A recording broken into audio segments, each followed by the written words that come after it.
Před pár týdny byl na Slovensku zavražděn významný československý ústavní soudce a vlivný právník Ernest Valko. Je s podivem, že jeho smrt v Česku zůstala téměř nepovšimnuta. Jak totiž zjistíte z reportáže Patrika Kajzera, klíč k ní podle všeho leží právě tady. Bola samozrejme úplná tma, to bolo o nejakej druhej v noci, alebo kedy už si nepamätám, proste bola úplná tma, len ja som v tej tme videla, sa mi rozsvietil telefón a ja som hneď vedela, že je zle. No a zdvihla som telefón a Olga mi hovorila takým úplne zmeneným. Najprv bolo úplne ticho a potom hovorí, že ľubí, že zastrelili ho. V tom momente, hovorím, som sa tak akože začudoval, to nemôže byť možné. Zavraždili Ernesta Valka, preboha, čo sa tu robí? To sa vracajú 90. roky? Co ste si pomyslel v tú chvíli? Ježiši Kriste. A prvé, čo ma napadlo, že to je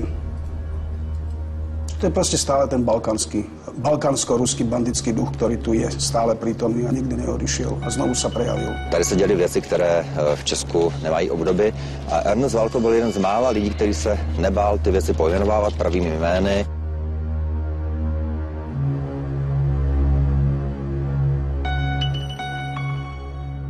Ernest Valko, elitní právník, bývalý soudce Federálního československého ústavního soudu, byl zavražděn nájemnými vrahy. A víc, než by se mohlo na první pohled zdát, vedou stopy do Česka.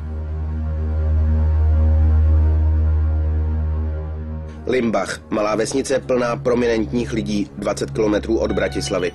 Je 8. listopadu, krátce před půlnocí. Ernest Valko ve stejný čas jako v jiné dny přijíždí autem do své nové vily. Vyjíždí do garáže a z garáže jde rovnou do obytné části. Něco je ale jinak než obyčejně. Volá své sekretářce a říká jí, že je po celém domě strašně cítit aceton. Otvírá proto dveře do zahrady. Co se dělo dál, jsou už jen spekulace. Od důvěryhodných zdrojů z prostředí slovenské policie a bezpečnostních expertů se odehrálo zhruba toto. Za dveřmi na zahradu jsou dva muži. Vědí, že Valko nosí zbraň. Jeden na něj namíří, jenže Ernest Valko je dobře cvičený. Roky chodí na karate a začne se bránit. Pere se s jedním z útočníků. Když ho zasáhne střela, klečí na zemi. Odpovídá tomu dráha střely. Kulka prolétla jeho srdcem, padá na zem. Ze zahrady je ale vidět ke dveřím. Oba útočníci proto odtáhnou tělo ode dveří, tak, aby na něj nebylo vidět. Pak zmizí.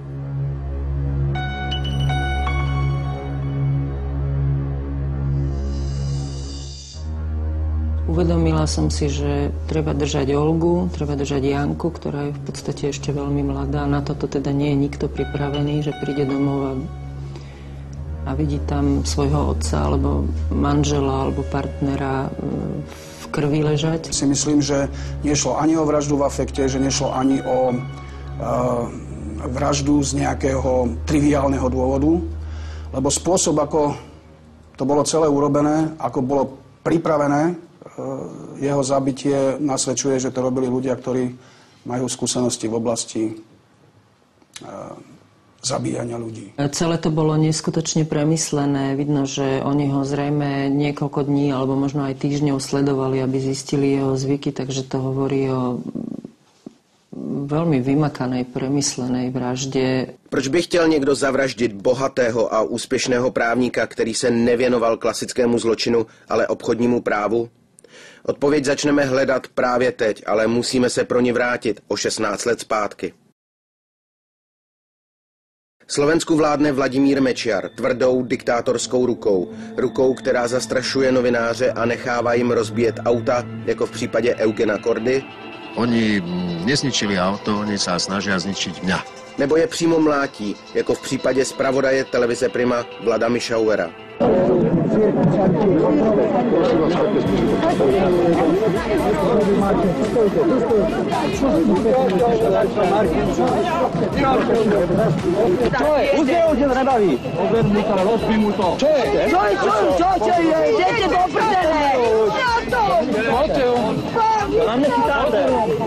Mečiar vládne rukou, která umožní mafiánům vstoupit do politiky.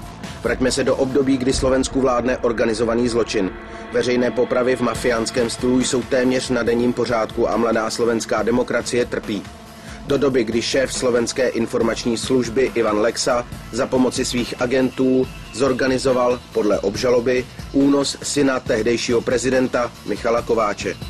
Jen proto, že si Mečiar přál, aby prezident odstoupil a únosem ho vydíral.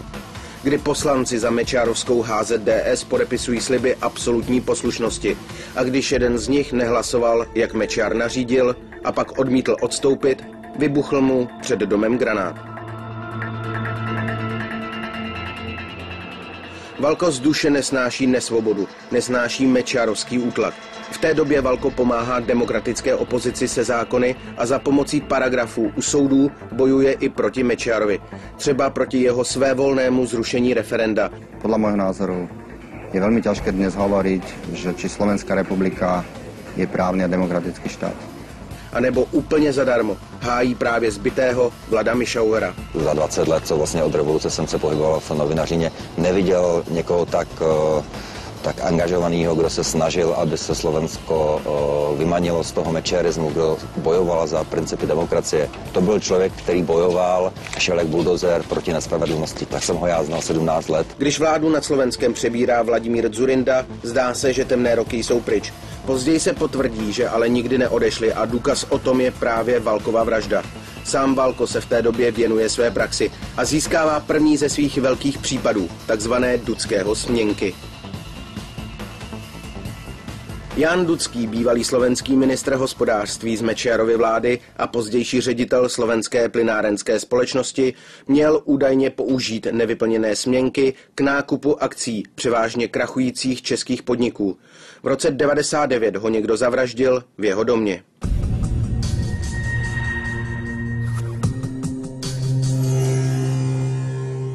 Rozčulovala ho aj tá záležitosť z SPP a z Dudského zmenkami.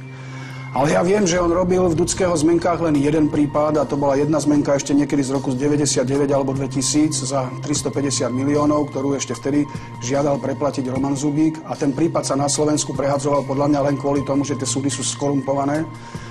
Takže neboli schopní rozhodnúť v dostatočne pružnom čase. A právě tuhle směnku, která posledních 5 let měnila majitele, řešil Ernest Valko, který zastupoval slovenský plynárenský průmysl. Bolo zjavné, že tie zmenky mali nejakým spôsobom ovplyvniť výsledky volieb. To znamená tunelovať štátny rozpočet. Ak sú splatné a sú bianko, tak si tam vypíšeme 20 miliárd a môžeme štát poslať do cross-defaultu ako veriteľia. Podle deníku Pravda se ho prý snažila kontaktovat skupina z České republiky, která požadovala proplacení směnek. Kdo přesně to byl, ale noviny neuvedly. A druhou kauzou a opět s českou stopou, stejně jako v případu Dudského směnek, by mohl být například Typos. To je slovenská státní loterijní společnost, kterou Valko zastupoval. Žalobu na Typos na více než 60 milionů eur na ní podala v roce 2000 česká společnost Sportka. Za údajné porušování jejich práv jakožto majitele ochranných známek na hry Sportka, Mates a Šance a požadovala uhrazení licenčních poplatků. Přitom Sportka po letech soudů prodala dluh kyperské společnosti Lemikon Limited. A za touto firmou nestojí nikdo jiný než podnikatel Radovan Vítek. Jediné, co mohu v tuto chvíli říct, je, že zastupuje společnost Lemikon Limited. A můžete mi prosím říct, kdo je vlastníkem společnosti Lemikon Limited, kdo je nějakým statutárním zástupcem? Bohužel nemůžu. Jsem vázán povinností mlčenlivosti. Můžete prosím vyvrátit nebo potvrdit tu informaci, že by pan Radovan Vítek mohl být nebo měl být jedním z majitelů nebo zástupců firmy Lemikon Limited? To je spekulace médií, nebudu se k tomu vyjádřovat. Ale nevyvracíte to. Říkám, že to spekulace médií, já se k tomu prostě nehodlám vyjádřovat. A teď přijde hodně zajímavá informace.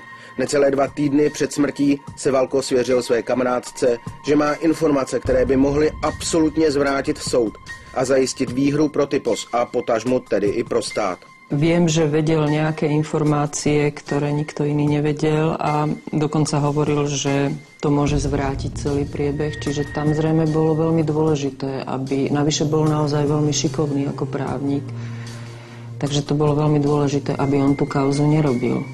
Čiže mne to tak najskôr připadá, že asi je to kvůli kauze Typos. Říká žena, která ve svých knihách odhalila tajemné pozadí únosů syna slovenského prezidenta Kováče mladšího. Mohl Valko reálně zvrátit průběh soudu?